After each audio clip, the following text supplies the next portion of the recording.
welcome back to the Elsie version. Today is chapter 18 of Revelation. We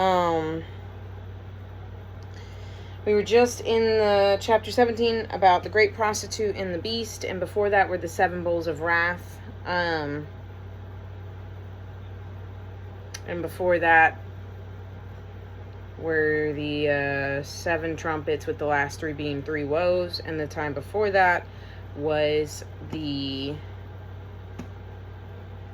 7 seals. Okay, we're just going to go ahead and jump into first one, okay? After this, I saw another angel coming down from heaven, having great authority, and the earth was made bright with his glory. And he called out with a mighty voice, Fallen, fallen is Babylon the Great. She has become a dwelling place for demons, a haunt for every unclean spirit, a haunt for every unclean bird, a haunt for every unclean and detestable beast. For all nations have drunk the wine of the passion of her sexual immorality, and the kings of the earth have committed immorality with her. And the merchants of the earth have grown rich from the power of her luxurious living. Then I heard another voice from heaven saying, Come out of her, my people, lest you take part in her sins, lest you share in her plagues. For her sins are heaped high as heaven, and God has remembered her iniquities. Pay her back as she herself has paid back others, and repay her double for her deeds. Mix a double portion for her in the cup she mixed. As she glorified herself and lived in luxury, so give her a like measure of torment and mourning. Since in her heart she says, I sit as a queen, I am no widow, and mourning I shall never see. For this reason her plagues will come in a single day, death and mourning and famine, and she will be burned up with fire, for mighty is the Lord God who has judged her. So, this is the great beast was Babylon the Great, right? The great prostitute was Babylon the Great, and that's what it's talking about here, is this so-called Babylon has been demolished by Christ. Okay, verse 9.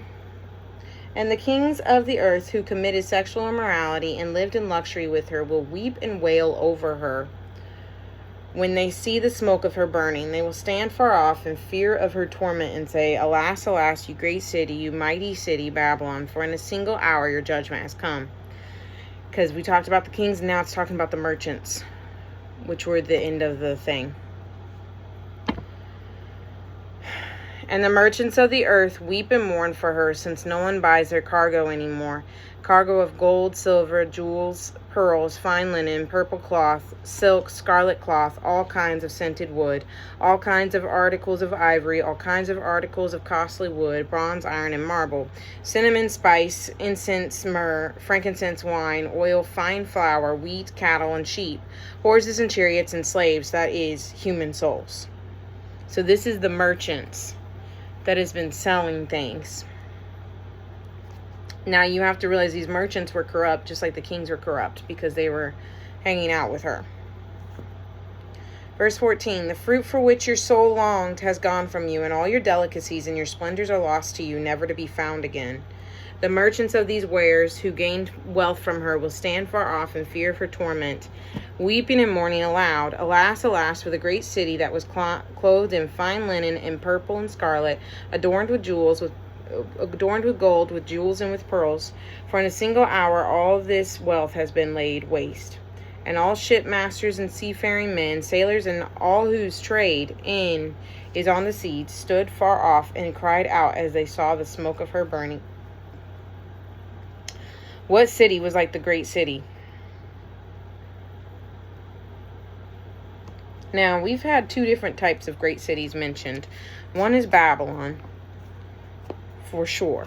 But it's potential that there's a second great city that is in the mixture of all this. But I actually don't know. We would have to see. I don't know that Babylon is what it was talking about every single time it said great city. So, one second. Okay, verse 19. And they threw dust on their heads as they wept and mourned, crying out, Alas, alas, for the great city where all who had ships at sea grew rich by her wealth. For in a single hour she has been laid waste. Rejoice over her, O heaven. Okay, Lord. Just gonna cut this off. Verse 20. Rejoice over her, O heaven, and you saints and apostles and prophets, for God has given judgment for you against her. So this is, remember, the martyrs and the saints are the blood that she drank. And so it's saying, look, God has given judgment for you against her. All right, verse 21.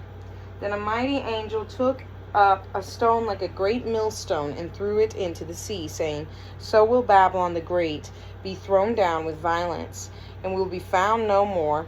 And the sound of harpists and musicians, of flute players and trumpeters will be heard in you no more. And a craftsman of any craft will be found in you no more. And the sound of the mill will be heard in you no more. And the light of the lamp will shine in you no more.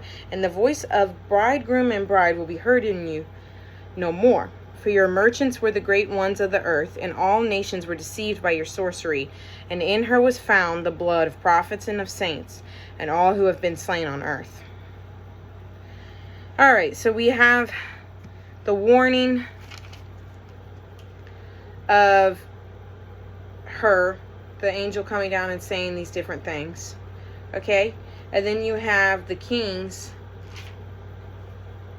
who mourn for her, because they're mentioned in the line. Then the merchants, and then the seamen.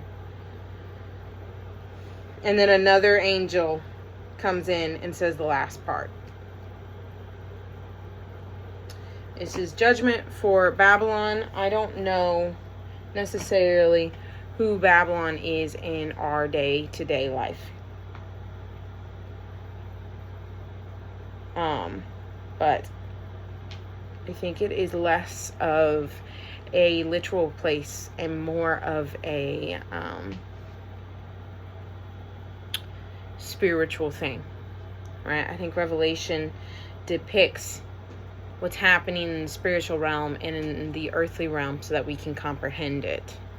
But I do not believe that Babylon is per se a place that keeps coming back. I think it is a spiritual stronghold more so.